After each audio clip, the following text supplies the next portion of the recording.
Wolo and friends on Sports 56. Here is your host, the voice of the Tigers, Dave Wolo. Look up on the wall. There on the wall. Under the bottle. Behind the wall. Good Friday. So nice to have you with us here. It's a football Friday. It's obviously a big debate day. Every day is a debate now for Memphis basketball. Just so you know,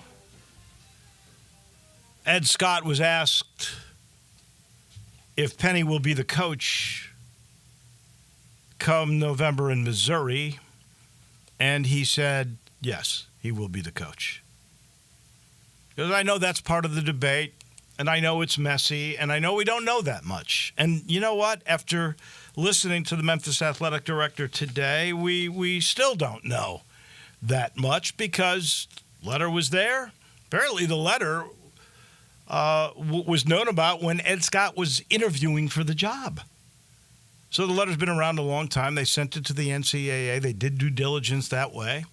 And now it's up to the NCAA to investigate. And Ed Scott made a very interesting comment when asked about whether the university was doing their investigation about this. And he said, you really can't do that until the NCAA has done their investigation, or it looks like there's obstruction.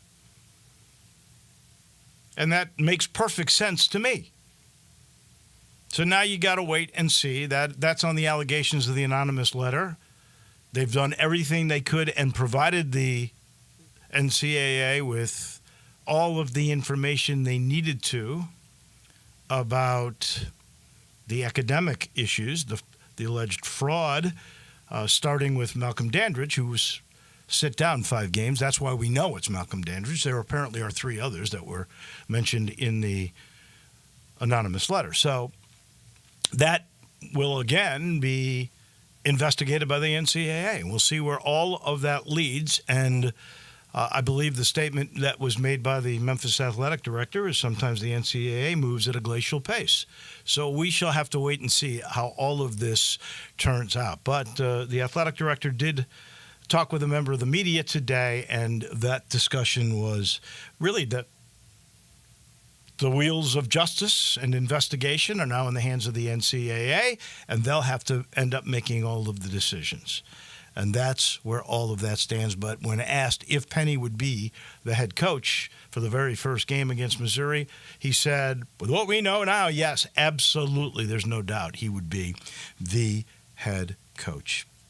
So that's where we stand, and we're going to talk a little bit with Brian Dacus about that later. All the basketball chaos, the football game against Troy. That will be how we end our week. In the meantime, we'll open with Glenn Rogers here in a few minutes. We'll talk high school football. We've got to make picks. Andy Schiffman on the NBA comes midway through our program.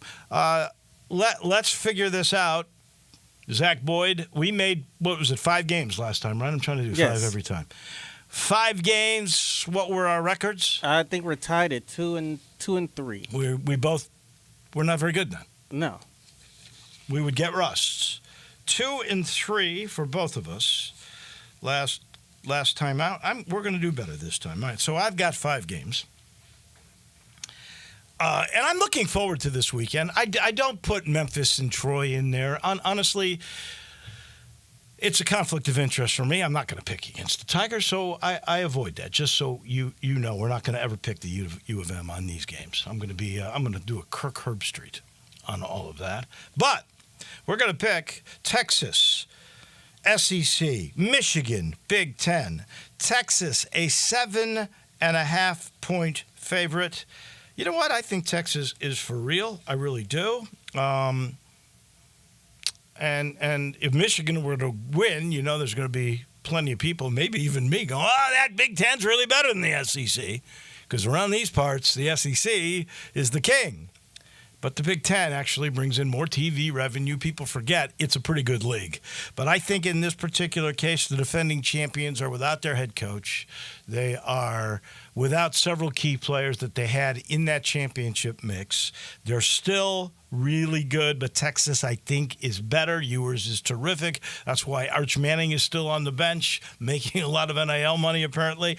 Texas is going to cover the 7.5, even at the Big House in Ann Arbor. I'll take the Longhorns. I'm taking the Longhorns as well. Okay, so we're even in that one. Tennessee, 8.5-point favorite, taking on NC State on a neutral in Charlotte, and that's really neutral, by the way. There are a lot of Carolinians that are big Vols fans because it's not that far. So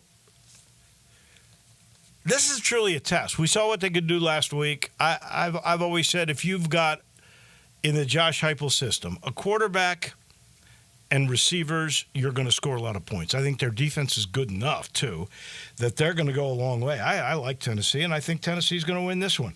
Give me the Vols as well. All right. Nebraska is going to take on Colorado at home. They are 7-point favorites in this game. Colorado was very fortunate to beat an FCS team, although it is one of the best FCS teams, North Dakota State. But they did not impress me. They got some skilled players, but when it comes to physical matchups and smash-mouth football, I don't believe that they're at a top-notch level. I think this is going to be Nebraska's, and they're giving away only 7 at home. I'll take the Huskers. I guess I consider this my upset special. Give me Colorado. You want to tell me why you believe in that team after the way they played against North Dakota State at home? It's the first week. Hopefully the adjustments are made. We say that with Florida State, and we saw what happened against them against Boston College. But I'm banking on first week adjustments. I think they got 3 really good players. They do. And I'm not sure they've got a whole lot after that. Okay. Arizona State will take on Mississippi State. That game is in I'm trying to remember. Is it Tucson is Arizona? Where are I'm trying to remember where Arizona State is. It Phoenix Tempe? or Scottsdale or Tempe? That's it. Tempe, yeah. It's in Tempe. I don't believe in Mississippi State. Not until last week. Come on. That doesn't tell me really very much. I think I'm going to go with the Devils. Arizona State. Yeah, so this is a biased pick. Call the dogs, man. Let's go with Mississippi State. Well, you got 6 points. And then this is an interesting game to me. Arkansas State, which, was given a win last week on an improper call. A big controversy. Yeah. Central Arkansas really beat Arkansas State. The referee and the replay officials blew the call, and they admitted the call was blown, yet they still gave Arkansas State the win. Ooh, bad karma. Tulsa looked pretty good in their first game. Again, this was against a poor team, so it's hard to judge. But if Central Arkansas can really beat Arkansas State in Jonesboro, Tulsa certainly can. And you're getting 7.5 points in this game? Holy smokes, that one seems easy to me. I'm taking the Golden Hurricane. I think they win straight up, and they're getting 7.5 points. Zach Boyd. Tulsa. Give me Arkansas State. You're taking Arkansas State. Okay. We differ on 2. And we were both 2 and 3 last week. That's outstanding stuff.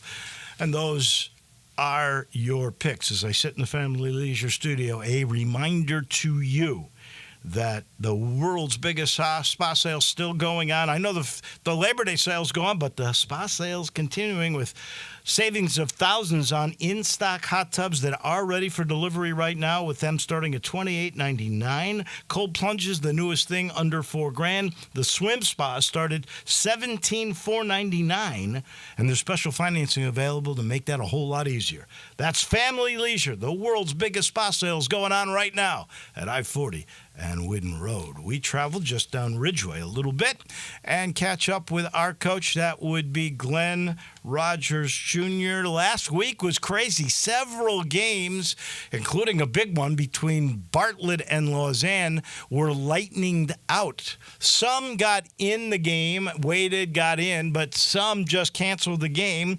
For instance, Bartlett and Lausanne canceled the game. What happens in that case, Glenn Rogers Jr., and good morning to you. Good morning, Dave, and Easy Beat Friday to our listeners.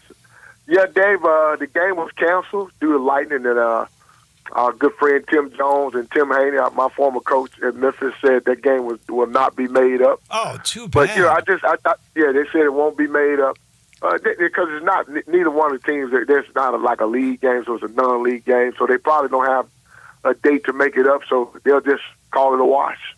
That's too bad. Is that the case for all the games that ended up getting canceled? Probably. Usually early on in the season, a lot of non-league games, and if you can't make it up, usually it's a wash. You know, they just if you can't get it done, you can't get it done. Like I know, Briarcrest and Kingsbury made their game up Monday, and then some other schools made their game up that Saturday. So usually, if you can't get a date to make it up, you can't. You usually don't make them up. All right, we got a game of the week this week that I think is within its own district. It's probably the game of the year. You've got the team that was undefeated until middle of the playoffs last year in Germantown taking on the 6A defending champions in the state. And that would be Houston. I believe those two split last year, Germantown winning the regular and Houston winning in the playoffs. Crazy stuff, right? This one at Germantown, both teams 2-0, about as good as you're going to get. You break this one down for me because I can't. And I tell you, Dave, two of the best coaches in this area, in the city, in this area, in the state, Coach Thomas and Coach Dean Robinson, two outstanding defenses. This is going to be like a heavyweight championship fight, Dave. Two of the 6A clashing, Titans clashing tonight. Should be a great atmosphere in Germantown. Germantown, that city, will show out tonight for that team. And good win, great win for Gene Robinson going down to South Panola last week and knocking off a South Panola team. That was a great win by his program and his coaching staff. But I tell you, Dave, that playoff game last year showed me and told me a lot about Coach Thomas and his staff and his kids. That first game was a field goal to win the game, a blocked field goal or extra point to win the game. And then Coach Thomas in that playoff game, they came out firing on all cylinders. And I tell you, I think they found something. I think they found a crack in Germantown's armor. And when you talk about two teams with two good defenses, it usually comes down to two things: special teams and the play of the quarterback. And I'm just going to go with the Houston single signal caller. I think they'll get it done tonight. Dave. Okay, so Houston, the winner in a great game. We talked about Bartlett and Lausanne. That was going to be a spectacular game. Bartlett, only one game in the books now. They beat your old team, MUS. Yeah. Collierville is the home team tonight. They're 2-0, and let me tell you, they beat 2A champion Riverside in a bit of an upset. Then they beat Powerhouse Beach. So those two wins are pretty amazing. We know how loaded Bartlett is with several players on that team that will be D1 football players in the future. Who wins this one? Well, I tell you, Coach Riccone, he's a defensive guy, and that running back for Bartlett Dave, he's special. Mississippi State commitment. He's a special talent. I think tonight Bartlett finds a way to get it done. I think that running back is going to be, anytime you got a great back and a pretty good offensive line, you put the game in their hands, and that's what the Bartlett coaching staff did that week one against MUS. They put it in the running back's hands and O-line. I don't think Bartlett's quarterback play was too great, but when you got a special talent like that, you put it into his hands and let him in that line up front to decide the ball game. And I think they'll probably get a little bit of that tonight. They'll put it in that tailback's hands and say, "Hey, go win the ball game for us, you and these old linemen." I think they got a chance to do that tonight out of the atmosphere in Collierville. It'll be very intense and very exciting. Oh, it'll be great. Now, how many yards will Jaron Johnson get tonight? Hey, I'm gonna say he gets over 100 yards tonight. I think the more time he touches the ball, the better he gets. I think he'll get over 100 yards tonight and maybe score at least two or three times. He's just that special. Okay. The Matchup on Walnut Grove by 240 is a good one. Brentwood Academy, they're 1-1, so they've lost a game. They take on Christian Brothers that had a game lightninged out last week. They're 1-0. They beat White Station in their opening game. That's all we've seen from them. Brentwood's got this quarterback named George McIntyre. If that name's familiar, I think it's the grandson of the former Vanderbilt coach, George McIntyre. Exactly. Tell me about what happens here. And let me tell you something. McIntyre's a Tennessee commit. He can sling it all over the ballpark, Dave. He can make every throw. He's a pocket guy, but he can scramble when needed. A lot of times, a quarterback like that can give you all kind of problems. And it'll be interesting to see what Coach McDaniel dials up to try to keep this guy corralled and push the pocket up the middle to get him off his spot in the pocket. I just think tonight, Brentwood will be a little bit too much for Christian Brothers. That guy can throw the ball all over the place. I watched him last year. Brian Christian playoff game on film, and I tell you, he was slinging that ball everywhere. And he's got good receivers, and his line will be better. Brentwood Academy has a new staff. To me, they protect better now, and I think it'll be a tight ball game. But I think he when you got a quarterback, he can be the deciding factor. And I think this young man will be the deciding factor tonight in that ball game. At Ridgeway and Park Avenue, there is a good game, but a very emotional moment before the game because Bobby Alston's going to be honored in a unique way. Tell us about it. Yeah, Coach Alston, our longtime coach here at MUS, 47 years, 8 state championship appearances, 4-4 in those appearances, top 25 rankings at weight 09. Just a special person to me, Dave, and this community and this city, and especially this institution over here at Memphis University School. And just so happy for he and his wife, Sally, and Meredith, and Drew, their 2 kids. He's been honored today. The stadium is going to be renamed the Stokes Austin Stadium tonight at 5:30. The ceremony is going to kick off, and just so happy for Coach Austin and all the lives he's affected, from the assistant coaches to the teachers and faculty and staff here at MUS, and especially these young men who he's taught and coached throughout these 47 years. I'm just so happy for the man. I love him. He's been a mentor and a friend to me, and just been great for this school and for this city of Memphis. So they play Montgomery Bell Academy tonight. Right after that, both teams are 1-1. Mark Chubb got his first win, beating Melrose. And speaking of Melrose, they will debut the coach's son, Jamie and Morrow, and nephew. You remember they got the Co-Morrow brothers that are coaches there. Melrose 1-1 after losing to MUS. They're playing Munford 1-1. It's at Melrose in that little cool spot where they've got turf and they got a fence you can see through, and half of Orange Mountain shows up. It's always a really wonderful climate, environment. Tell me what happens with Munford and Melrose. Yeah, and last week, Dave, it was a bunch of Orange Mountain. Melrose, the community came out over here last week, and sorry, it got rain, the rain, 2.5 hour rain delay, so a lot of the fans left. But I think it'll be electric over there tonight. I think they feel like they got some special brewing, even though they lost last week to MUS in a rainstorm. But I think with Morrow coming back in the lineup, he'll be a spark and a spark of energy and a bolt of lightning. The kid can play. He's a special talent. He reminds me a lot of Percy Harvin. When I saw Percy Harvin in high school, reminds me a lot of him, who can return kicks, punch, can catch out of the backfield, can run out of the backfield, can line up in the slot. He's a guy that can do it all. And so I think they'll really be excited to get him going. I think they beat Munford tonight at Melrose in front of an electric atmosphere with their best player making his debut tonight in the mound. Whitehaven's 1-1. They got to go to Arlington.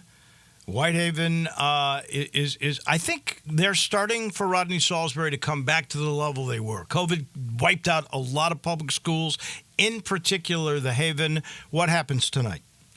I think Coach Salisbury is getting this team prime and poised to try to do something in the playoffs this year. They've been absent for 2 years. I think they go out to Arlington and establish a running game and get the defense going. And I think tonight they win going away tonight at Arlington. I think this Rodney has got this team marching in the right direction right now. And I think they go out there and get a win tonight at Arlington. And then finally, very quickly, Cordova 1-0. They take on a White Station team that won last week, lost the first week, and they were dominated by Christian Brothers. Haven't gotten quite the feel for the Spartans yet. You break that one down.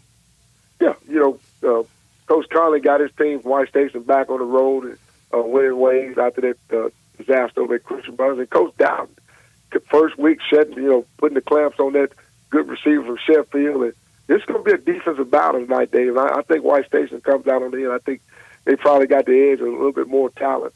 And I think they get a win tonight, and Coach Conley gets on a 2-game winning streak because he's riding the ship from Christian Brothers week. Really? Okay. There you have it from the coach. Have fun tonight. Give Bobby Alston our best. What an honor he's going to have tonight. That is a terrific story. And we will chat next Friday. Absolutely, Dave. And great win for the Tigers. Go, Tigers, go. Thank you, Dave. There you go. There's Len Rogers Jr. on high school football. He's brought to you in part by Southern Security, and I love talking about this credit union because it's your hometown credit union. You need cash. You can refinance your auto loan with Southern Security, and you don't have to make a payment for 60 days. Southern Security will finance up to 115% of the current value of your vehicle for up to 72 months. They're always helping out. To find out how to put more cash in your pocket, you can do that. Call the member service team at 901-452-7900. Yes, they actually talk to you. Or you can go to the website, southernsecurity.org. Southern Security, proud supporter of U of M athletics and 901 Women. Southern Security, your home team credit union, federally insured by NCUA. And here comes the weekend, and we got a lot of tailgating starting early tomorrow. You know the best place to go to stock up is the Spirit Shop. That's Eddie Connor's place. Right there at the corner of Poplar and St. Nick. It's 4848 Poplar, right down from Clark Tower. You've passed it by a million times because it's been there since '69. Looks like a little log cabin, but inside it's stocked full of treasures and education. Eddie and his staff will tell you everything you need to know about anything that involves spirits. You need a seasoning to rub onto a cocktail glass for one of your special cocktails. You're going to craft it. He's got it. Any kind of rub you need, he's got it. Any kind of local beer, he's got it. Now, you want rare bourbon, he's got that. You want something that's more affordable, he's got that. The newest tequila, great vodkas. Whatever spirit you need, it's right there. At Poplar and St. Nick, it is the Spirit Shop. We take a quick timeout. When we return to Chicago, we talk NBA with Andy Schiffman. He's next. Start your day with Sports 56 Mornings with Greg Gaston and Eli Savoy. Weekday mornings from 7 to 10, right here on Sports 56 and 98.5 FM. Just a quick reminder, it's football season, and if you are not spending a little time each weekend watching college or pro ball at Bell Tavern, Memphis' perfect downtown neighborhood bar, people might be talking about you behind your back. See, everyone else has figured out that Bell Tavern, with its ice-cold beer, signature cocktails, cozy atmosphere, and incredible staff, is the perfect place to while away a full Saturday or Sunday cheering on your team in a place where people act like adults, whether their team is winning or losing. Bell Tavern is not a sports bar, except when it is. Need good food fast? You need 901 Eats to Go in Bartlett. Meat in 2 sides. Chicken wings and tenders, cheeseburger, Philly cheesesteak, even catfish, plus sides and drinks. 901 Eats to Go has everything you want when you want it at prices you can afford. Call 901-417-8232. Pick up, DoorDash, Uber Eats, or online at 901eats.com. That's Eats with a Z. Delicious and convenient. 901 Eats to Go. 8135 Kirby Wooden Road in Bartlett. Good food fast. Now your ideas don't have to wait. Now they have everything they need to come to life. Dell Technologies and Intel are creating technology that loves ideas, loves expanding your business, evolving your passions. And you push what technology can do. So great ideas can happen right now. Find out how to bring your ideas to life at Dell.com. Welcome to Now. I'm Gary York. I'm the service director at Lexus in Memphis. Our service department wants to be more than just a place where you get your oil changed. We do glass repair, windshield replacement, recalibration of your camera and sonar systems, even wheel repair, tire replacement, all the things you would expect from a luxury automotive dealer. Please check out our website. You can schedule your appointment, check out our specials, hours of operation, or if you'd like to do it in person, please reach out to one of our associates at 901-271-5199. Now back to Wolo and Friends on Sports 56. Here once again is the voice of the Tigers, Dave Woloshin. All we hear is Radio Gaga, Radio Goo-Goo, Radio Gaga. All we hear Welcome back in. Radio Gaga. Let's head to the Windy City of Chicago and check in with our agent from Priority Sports. That would be Andy Schiffman. Good afternoon. I guess you're gearing up because a month from today, actually, the open practice for the Grizzlies starts. So I'm guessing the NBA and all those players report within a month. Good morning. Morning, Dave. Yep, for us, it's already underway with a lot of our players. I kind of circle the week of Labor Day every September because at that point in time, primarily the rookies and free agents maybe trying to compete to make the team in training camp, and just some of the younger roster players tend to report to their markets, getting back from vacation, shaking off the rust. So we had a lot of players already reporting to their teams, and this month, typically Monday through Thursdays, with the exception of obviously Labor Day, guys are in there playing pickup, and it's less structured than a formal NBA training camp, but this is kind of the ramp-up period leading up to the start of training camp. So we have a lot of players flying in to work out with different teams and participate in, the free agents at least, participate in this pickup opportunities, and we have young players and the rookies. Edie, Cam Spencer already down there in Memphis playing, and the coaches can watch and observe, but they can't really be on the floor running any sort of formal workouts just yet. And these players will do that for the next few weeks leading up to training camp. Then everybody will report. And then, it's off to the races at that point. If you come into, put it this way, there's very few players that can get away with showing up at training camp out of shape and saying, okay, I'm ready to go. And those are the elite level NBA players that have that leverage. Everyone else, they are using this period to kind of ramp up, like I said. And these younger players, I mentioned Cam Spencer, Jalen Wells, Zach Edey, obviously for the Grizzlies and across the league, they are using this period as their training camp.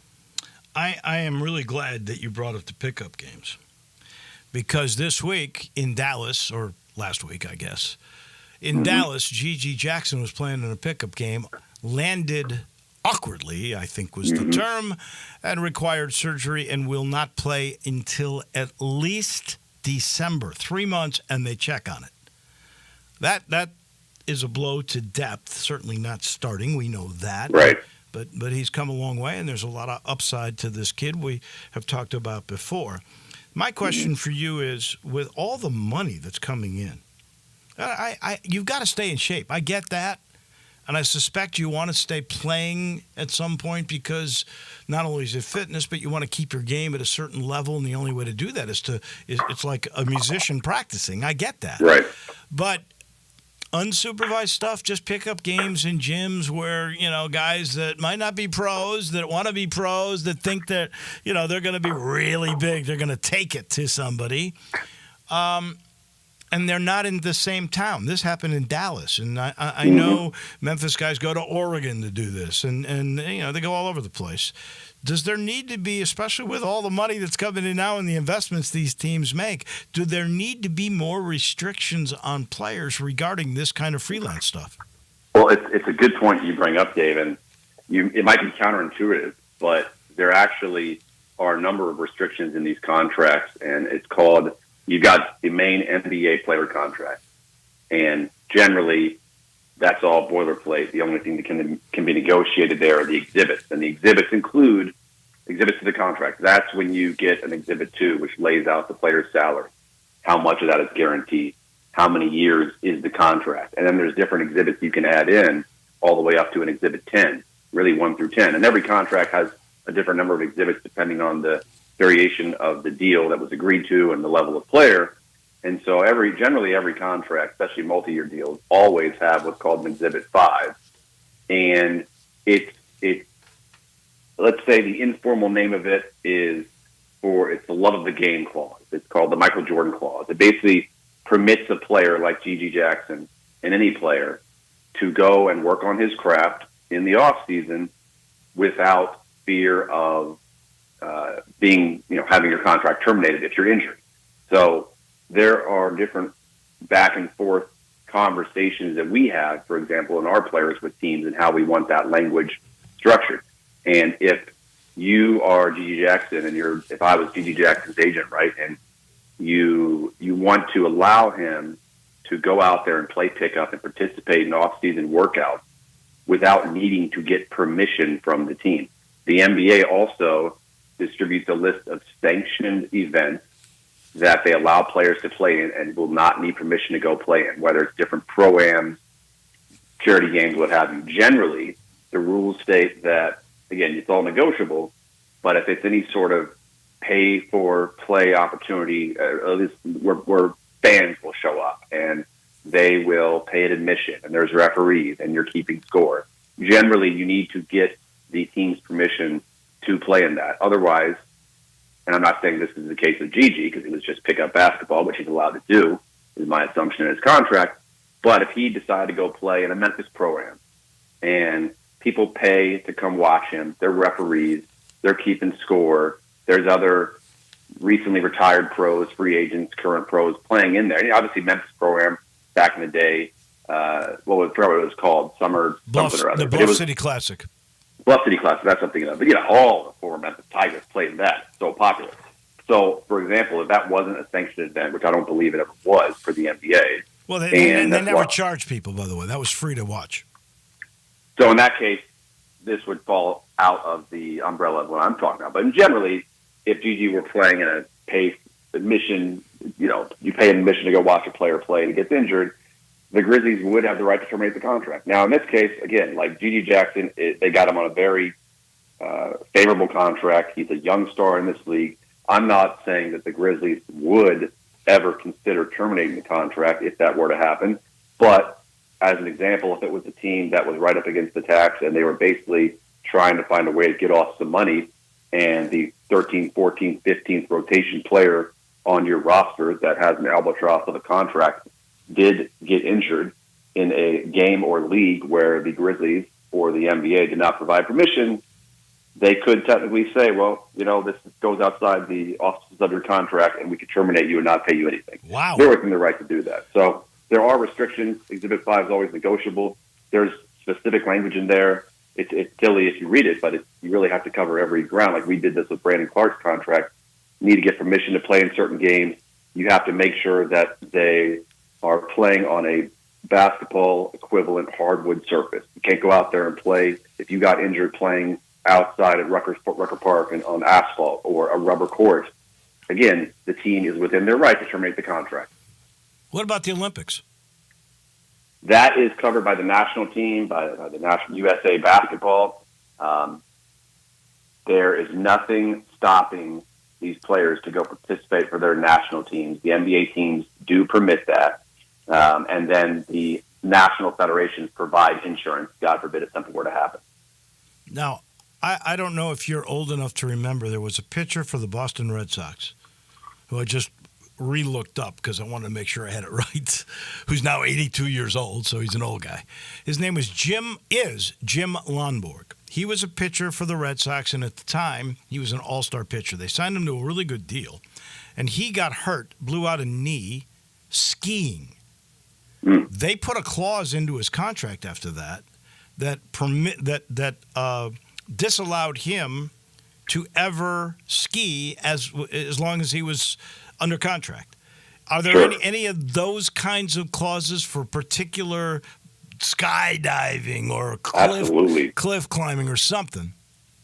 Absolutely. Not only in the NBA, but I do a lot of international basketball deals as well with international teams, and there's always that clause in there. And I always explain to players, not so much in the NBA, because outside of golf, really our guys aren't doing anything crazy in the off season. But look, I mean, there are opportunities where, whether it's international or even here domestically, if someone says, hey, we're going to go rock climbing or go hiking this weekend up a really steep mountain, and we're going to go hang gliding, whatever the case may be. For example, I had a player, he actually used to play for the Grizzlies, now he's overseas. So this is a good example. In college, he went to college where there was a really nice lake near the city or town where the university was. So every summer in college, he and a lot of his teammates would go water skiing on the lake and go boating. Then he got to the NBA. He was with the Grizzlies for a time. And I had to tell him, you cannot do that anymore. And he was a little surprised. It's like, but it's like second nature to me. I always do it. We always go back. Like I said, that's great, but you have too much to lose. And I had to explain to him, if you were to get injured water skiing in the off season while you're under contract with an NBA team, they could terminate your contract. It is not worth it. So he refrained from doing that. So there's all sorts of language in these clauses, Dave, that prohibit players from participating in anything that's quote unquote inherently dangerous, right? Motorcycle riding. You've seen instances in the past, years ago, I know, where here and there an NBA player might get in a motorcycle accident and his contract then becomes at risk of being terminated and you lose all that money. Water skiing, really like wrestling, for whatever the case may be, skydiving, anything like that. And another example, right? So we have a player who, Dennis Schroeder, German player, and so over the summer he was back in Germany, and he kind of goes and plays pickup soccer with one of the German pro teams back home. And we have to get permission from his team, the Brooklyn Nets, before he goes and does that. And they're not just handing out permission left and right. I mean, you think about it at soccer, and it's just pickup, but you all of a sudden you twist an ankle, and it's a high ankle sprain that keeps you out for 3 months.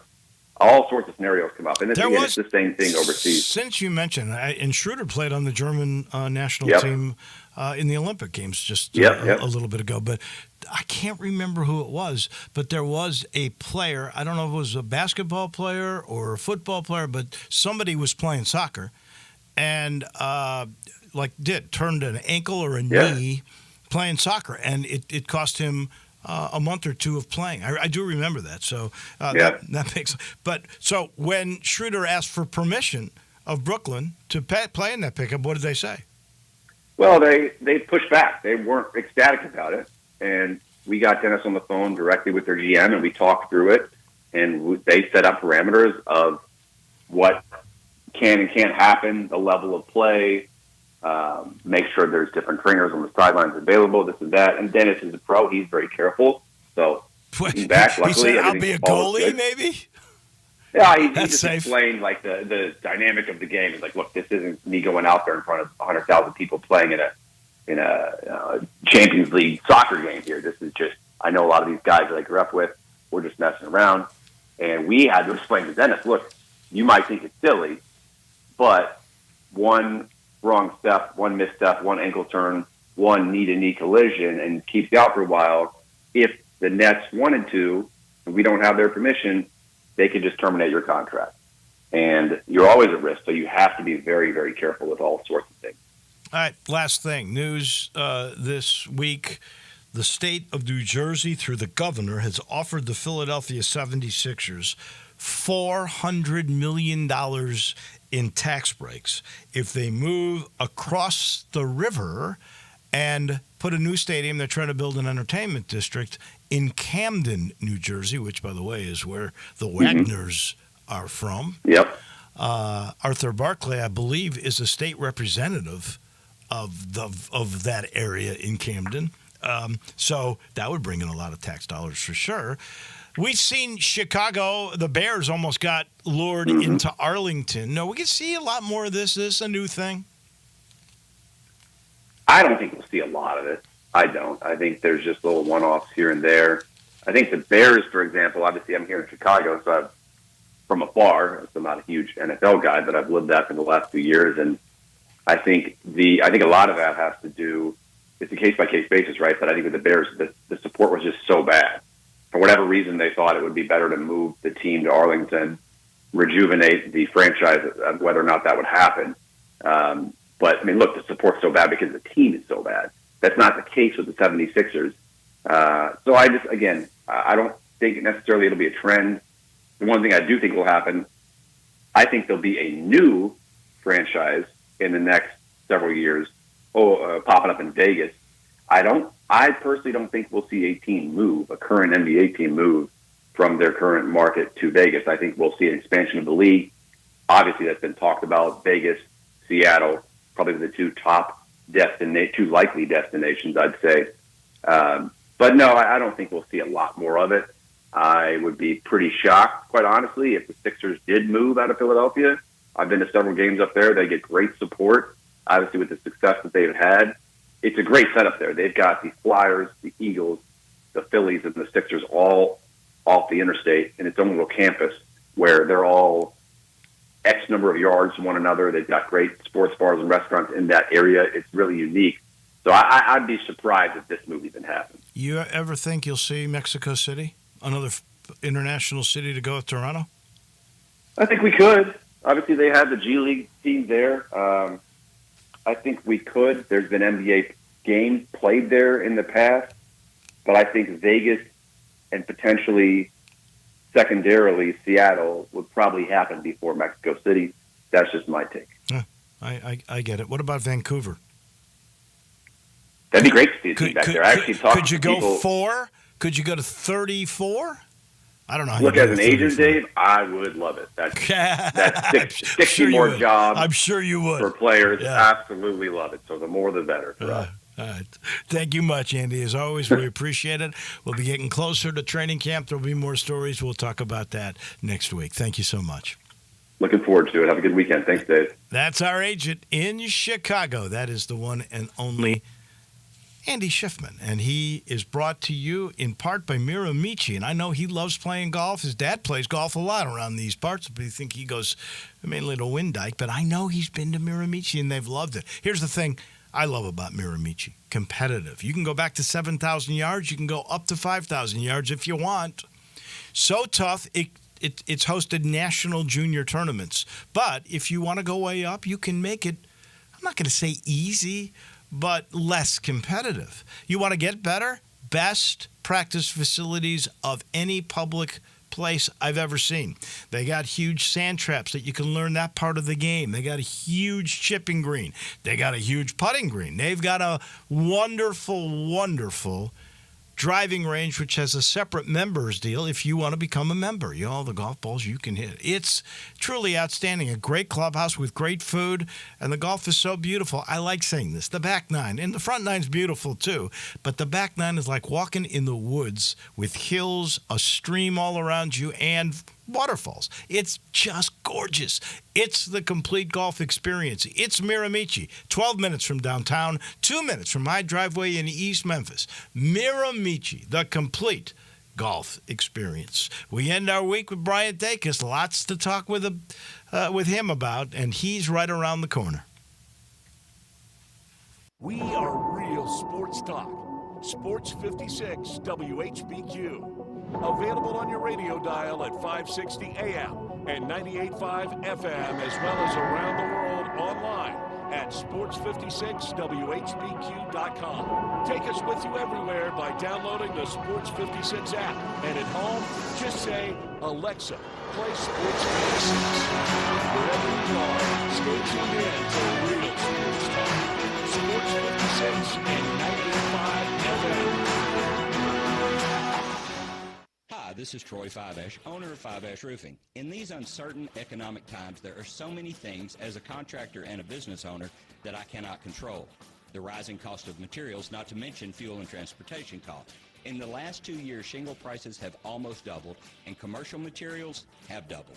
And I don't have to tell you what fuel costs these days. But you know what I can control? How much markup I put on a project. I have always prided myself in knowing I never gouge a customer. But in an effort to ensure my crews have work and my customers are being treated fairly, I have lowered my profit margin, hoping to give you a price you can live with and keeping my crews busy. So if you need a roof or gutters, please give us a call. 5 Roofing, fair, honest, and ethical. 5 Roofing, a proud sponsor of Tiger Athletics and a member of the Tigers home team. 367-0050 or MemphisRoofer.com. 367-0050 or MemphisRoofer.com.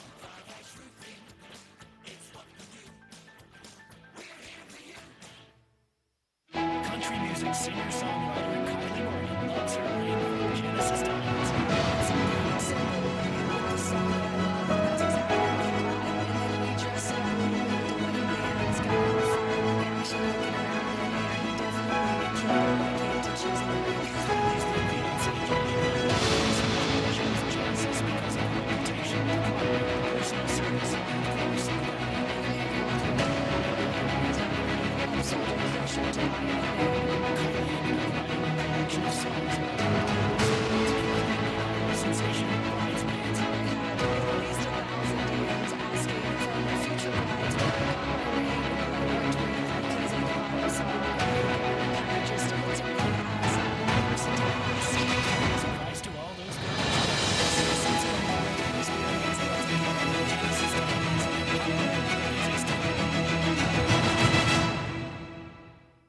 Simple, smooth, and every sip is easy as the last. Tito's handmade vodka tastes just as good with tap water as it does your favorite mixers. Back in the day, Tito distilled, hand-bottled, taste-tested, sent out to a few friends, then taste-tested again to give you the finest juice around. No frills, no flavors, no fancy labels, just the good stuff, just Tito's. For recipes, videos, and more, visit Tito'sVodka.com. Distilled and bottled in Austin, Texas, 40% alcohol by volume, namely 80 proof, crafted to be savored responsibly. Memphis, help us honor Liza Fletcher's memory and build a brighter future for our student athletes. The Liza's Light University of Memphis Soccer and Track Stadium Fund is in the first phase, with the goal of raising more than $7 million for the construction of the Liza Welford Fletcher Stadium and upgraded facilities that will inspire our Tigers. Join us in our mission and let your light shine. Visit lizaslight.org to learn more and donate today.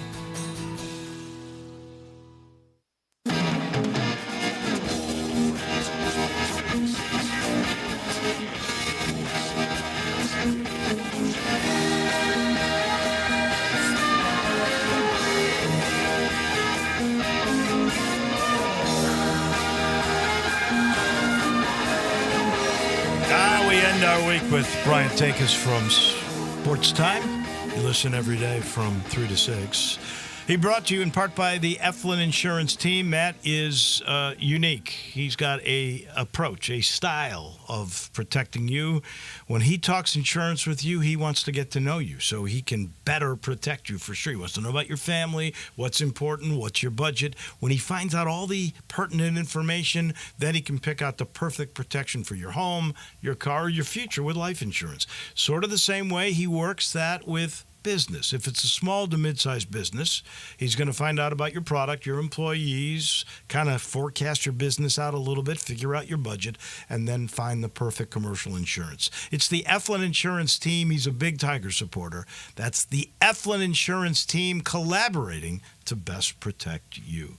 Brian Takis, Ed Scott, the Memphis Athletic Director, has spoken today.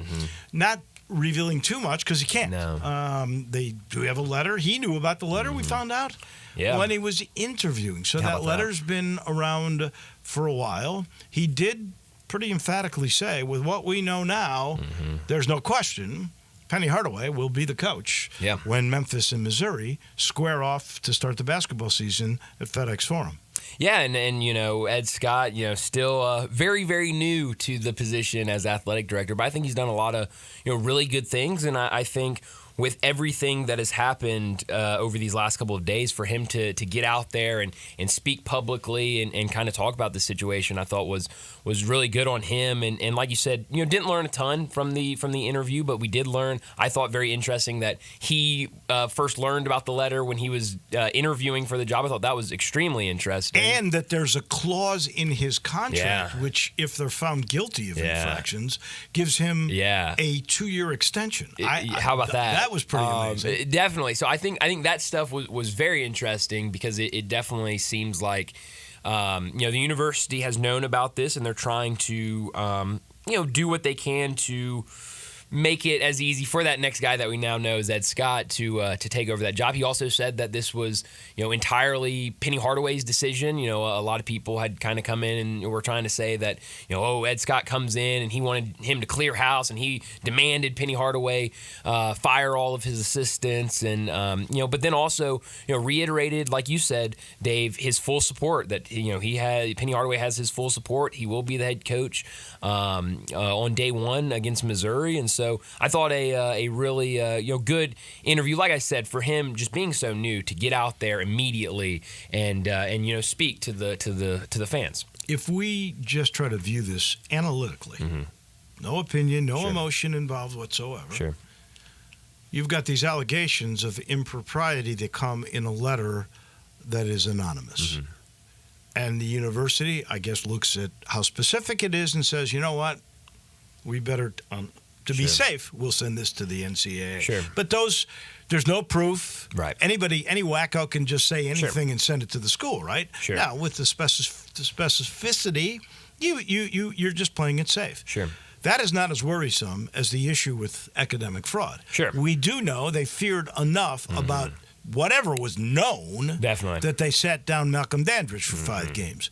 So to me, that is the more worrisome prospect. Sure, yeah, no, it's a really good point. I think, we had Greg Gaston on Sportstime yesterday afternoon, and we're kind of talking to him about this anonymous letter and everything. And, my big question was, why did the university, acknowledge it and instead of kind of denying it? And he brought up a really good point of, you're already under investigation. There's already kind of a microscope on you. If something like that comes up, whether it's credible or not credible, why not give it over? Just to play it safe, like you said, and to get ahead of it, so that down the road, if the NCAA does come in and they find stuff, and then after they've revealed some of these things that were in the letter, they find this letter and say, well, why haven't we seen this before? Go ahead and give it to them, which I think is good. But you're right. I thought the biggest part of that letter and of this entire thing is the academic issues, because there was a lot at the top about different players and payments to people for those players, but at the very bottom was about the academic stuff. And I think that is a lot bigger, because like you said, Dave, we already know about Malcolm Dandridge. There was enough there for Malcolm Dandridge to have to serve that suspension and miss the end of the season, and that's really why the NCAA is looking at the University of Memphis right now. And so that's definitely the concern for me, because it listed names of other players that were involved, and so that what could be the really big issue here. Yeah. All right, moving on to better things. The Tigers are 18.5-point favorites. Crazy. Over a Troy team. And I will say, I think when people do their preseason polls and they try to figure out power rankings, that sometimes they don't see the whole big picture. Sure. For instance, Troy has 19 new players that made their first collegiate starts last week in their loss to Nevada. Now, that was a close game, and they missed a 2-point conversion that would have tied the game. But 19 new guys. Yeah. The whole defense is pretty much brand new. And so I think a little bit they missed the boat on Troy. Troy was not picked to win, by the way. The Sun Belt this year, even though they've won it the last 2 years, they were picked second in the West behind Texas State, which, believe it or not, is a point favorite against Texas San Antonio. Many people think they can win the American.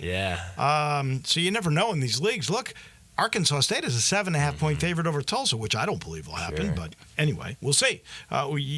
As we play it out, you'll get to know which is the stronger league and which is really not the stronger league. But I'm pretty convinced if Memphis's offense does their thing against this kind of new Troy defense, and if the Memphis defense is physical, because that's what every key that we got from every coach yesterday is that you got to be more physical than you were against North Alabama. If that occurs, I believe the Tigers will take care of business. Yeah, I'm with you. And a great point about the Tulsa and Arkansas State game. I mean, Arkansas State only beat Central Arkansas because of a bad review. Well, they really lost. They should have lost. Yes. I've never seen. It was crazy. In all this time. It was insane. And I've been watching college athletics close since 1971. It was insane. So we're talking 53 years ago. I've never seen a league or an entity admit they blew a call that changed the outcome of the game, and they didn't change the outcome of the game. Arkansas State is 1-0, Central Arkansas is 0-1, and they know they blew the call. Oh yeah, I was watching that game live when it happened, and I could not believe what had happened when they overturned it and called it a touchdown. But back to your initial question about the Tigers, I mean, you look at this Troy team, and obviously what John Summerall did the last couple of seasons there was incredible. But now he's off to Tulane, and it's the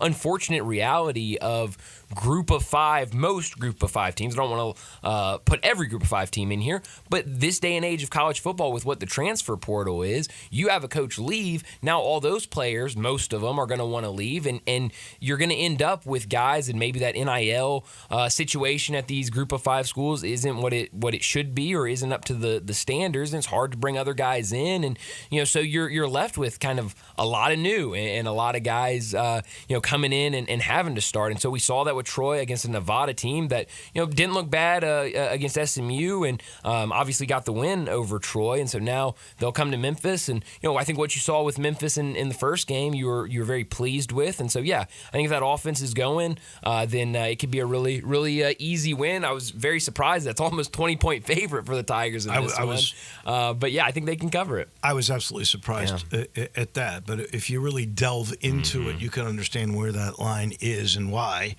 All right, and then not to overlook them, which this is a trap game for sure, the way it's set up. Definitely. But Florida State. Oh, man. Now, Mike Norvell had literally 12 days to figure it all out. He's 0-2. This is, without question, the most must-win game of Mike Norvell's career. Yeah, it's incredible. I mean, I think, if you had asked me 2 months ago what I would have been more surprised about that we were talking about on September 6th, Memphis basketball firings and stories, or chaos, or Florida State being 0-2, I'd probably tell you I'd be more surprised about Florida State starting 0-2 against Georgia Tech and Boston College. They've not looked good those first two games, but now they've got this off week this weekend because they played in week 0. And as we know, Mike Norvell, he's gonna get with it, and it's gonna be some tough practices for those guys. So I think they're gonna be ready to go against Memphis, but I don't think Memphis is sitting there watching anything Florida State has done this year and saying, we're gonna get killed by them. I think they should feel confident after those first two games that they've seen Florida State play. Yeah, well, I think what I've seen from Florida State is they don't have very good lines. Yeah, the offensive line. And if Memphis really can poor. Be physical with them, well, let's start with Troy and see how physical they can be with them. By the way, I never mentioned this earlier, and I meant to. The NFL started their season off incredibly well. That game last night, down to the last throw, down to a toenail. A toenail. Insane.